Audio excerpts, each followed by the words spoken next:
Shalom, Kal Halal, Yahweh Bashem Yahushai, Bahashem Makah Kwadash. Double honors to the elder apostles and elder bishops of the GMS, even the elders that came before them that taught us the truth.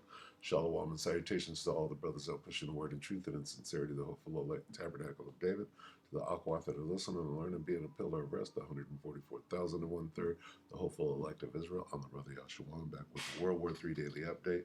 Shalom and salutations to you all, and today is Tuesday, that we call War and Rumors of War Tuesday, where we go into Matthew 24 and 6, and we read it in the King James Version, and it reads, "And ye shall hear of war and rumors of wars." That famous phrase, wars and rumors of wars. See that you be not troubled, for all these things come to pass, but the end is not yet. And then we go to the rest of these versions, and we parse out, if you will, these differences.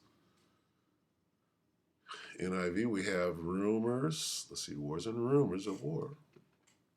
In NLT, we have wars and threats. So we got rumors and threats of wars. Then we have reports in the Aramaic. Rumors, threats, reports, and news of battles far away. Welcome to War and Rumors of War Tuesday.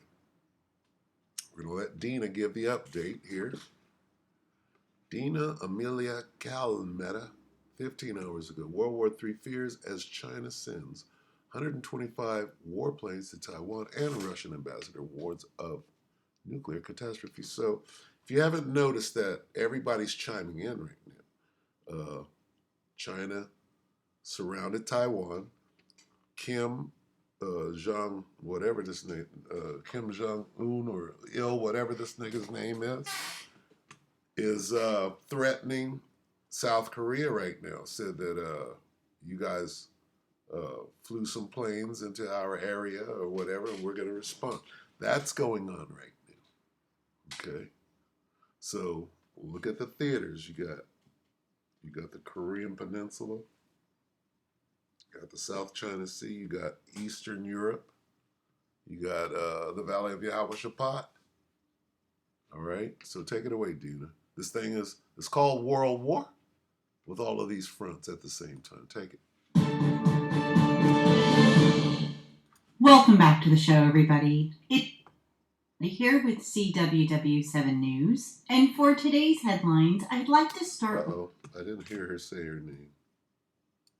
I'd like to hear her say it. With CWW7 News, and for Still didn't say it. To the show, everybody. It's Dina Calmetta here with That's all I want. Carry on. Reported that apparently China has deployed a record 125 warplanes in a large-scale military drill warning to Taiwan. The report goes on to read that China made it clear that it was punishing Taiwan's president for rejecting Beijing's claim over the island. The drills came 4 days after Taiwan celebrated its founding of its government on its National Day. In a speech, Taiwan's president said that China has no right to represent Taiwan and declared its independence to resist annexation or encroachment. China's Taiwan Affairs Office said in a statement that this is a resolute punishment for Lei Ching-tei's continuous fabrication of Taiwan independence nonsense. Taiwan's Ministry of National Defense said that 90 of the aircraft, including warplanes, helicopters, and drones, were spotted within Taiwan's air defense identification zone. Taiwan, however, remained defiant, stating that our military will definitely deal with the threat from China appropriately. Threatening other countries with force violates the basic spirit of the United Nations Charter to resolve disputes through peaceful means. Taiwan's presidential office also called on China to cease military provocations that undermine regional peace and stability, and stop threatening Taiwan's democracy and freedom. Now, on the other hand, Chinese Foreign Ministry spokesperson Mao Ning said at a daily briefing that China did not consider relations with Taiwan a diplomatic issue, in keeping with its refusal to recognize Taiwan as a sovereign state. Mayo said that I can tell you that Taiwan independence is an incapable with peace in the Taiwan Strait as fire with water. Provocation by the Taiwan independence forces will surely be met with countermeasures. Finally, it reports that China insisted on Monday that it would never renounce the use of force to take control of Taiwan. The United States said that China's actions were unwarranted and risked escalation as it called on Beijing to act with restraint. As tensions heat up between Beijing, Taiwan, and the United States, the Russian defense minister arrived in Beijing on Monday for talks with his Chinese counterpart, who called for strengthening military cooperation between the two countries. Moscow and Beijing have forged closer ties since the full-scale invasion of Ukraine in February 2022, with an alliance that had sparked anxiety in the West as both countries seek to expand their global influence. During his visit to China, the Russian defense minister was set to hold a number of negotiations with the country's military and military political leadership. When meeting with the Chinese defense minister called for the two sides to deepen strategic collaboration and continuously advance military relations. The Russian defense minister stated that military cooperation between China and Russia played an important role in maintaining global and regional stability. China and Russia declared a no-limits partnership shortly before Moscow invaded Ukraine, and the two countries have carried out a series of military drills together since then.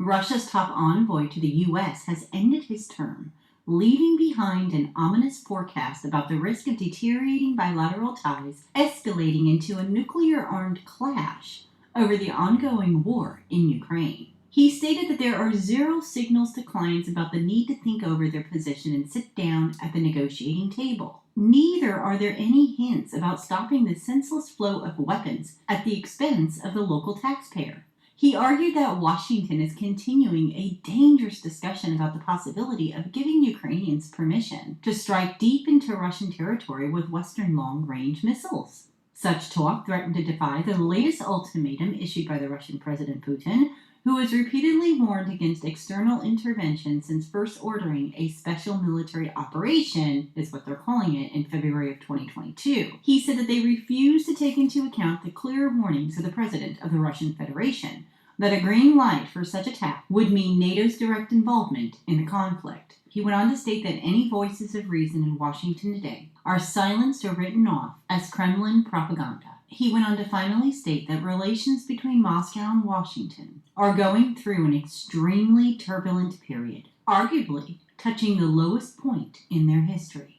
Trust between our countries has been completely lost. With rare exceptions, almost all areas of interaction have been frozen. He went on to state that the main sobering message that is now required to avoid fatal mistakes is to stop and cease the openly hostile policy towards the Russian Federation. Recognize that our country has national interests and a legitimate right to ensure the safety of its citizens, to have its own viewpoint, and the opportunity to share it with anyone who is interested in hearing it. In the end, he warned of a nuclear catastrophe. With that warning in mind, NATO on Monday launched a nuclear exercise involving dozens of aircraft flying over southern Europe. The annual 2-week exercise, dubbed Steadfast Noon, had been planned and involved aircraft capable of carrying U.S. nuclear warheads, but does not involve any live weapons. However, the drills follow tensions between NATO and Moscow, which have spiked further after Putin announced last month a shift in Russia's nuclear doctrine, which I reported on. Putin has repeatedly made eyebrow-raising statements about nuclear weapons amid the war, as Moscow has more nuclear warheads than any other country. In June, the Russian leader said the possibility of his country using nuclear weapons should not be taken lightly by the West. The NATO drills, starting on Monday, involved 2,000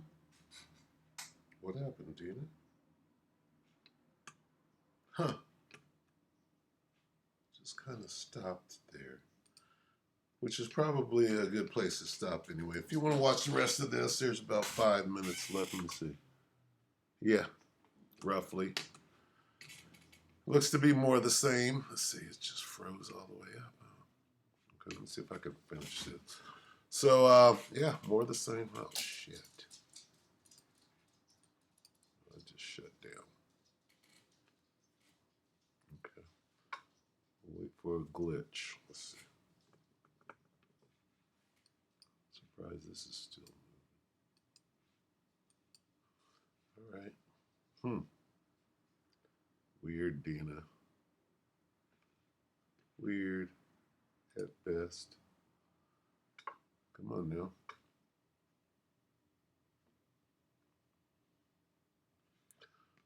Yeah, I might have to redo this as it stands. Anyway, if it comes out of it, I'll go ahead and end it. Oh. The South Korean military expects explosion. Okay, so there's your South Korea. I gotta let this play. So let me see. We're here. NATO, Russia, Russia, Russia. Let's go right here. See if we can finish this up. Over in North Korea, apparently. Damn. Again? Okay, I'm going to stop it and I'm going to just read.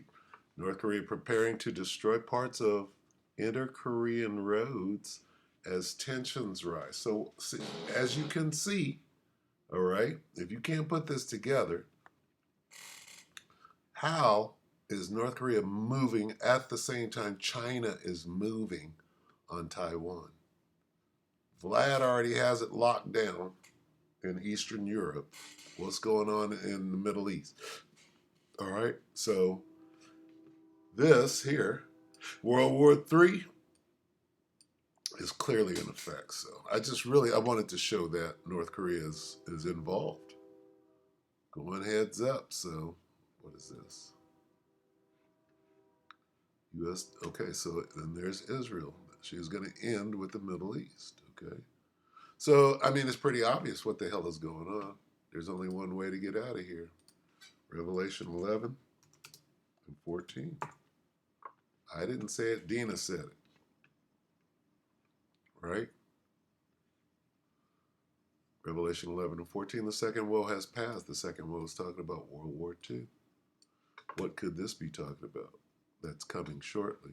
Behold, the third woe is coming shortly. That's World War III.